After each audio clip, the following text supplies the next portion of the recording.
I pescatori che nel 1783 ritrovarono l'immagine della Madonna della Lettera nelle acque di Santa Margherita Ligure colsero quel fatto come un messaggio, un richiamo, una opportunità.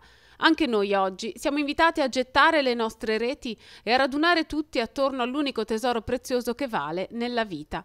È la sottolineatura con cui il vescovo Alberto Tanasini ha concluso la riflessione proposta ai fedeli della parrocchia di San Giacomo di Corte a Santa Margherita Ligure in occasione della festa patronale della Madonna della Lettera.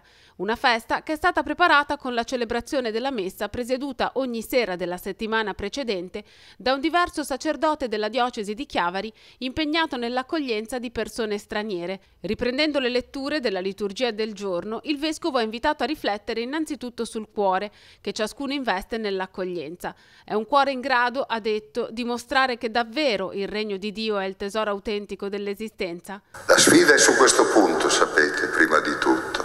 Che cuore abbiamo? Un cuore capace di ascoltare Dio attraverso gli uomini che Lui ci manda?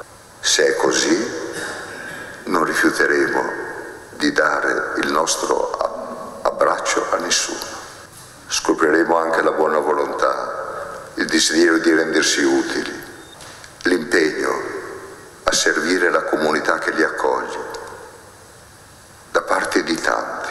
Da parte del pastore della diocesi alla comunità che si sta preparando all'accoglienza un invito ulteriore, quello cioè a guardare il volto di chi si accoglie, perché questo, ha spiegato, abbatte i muri e vince l'indifferenza e la paura. Io so che anche persone che hanno ideologicamente preso una posizione di rifiuto di fronte alla realtà di uomini e donne in carne e ossa e alla loro storia si sono commossi. Hanno deposto, almeno nei confronti di quelle persone concrete, il loro rifiuto. E allora tutte le trasmissioni televisive che mettono paura spariscono. E allora tutte le affermazioni da comizio spariscono.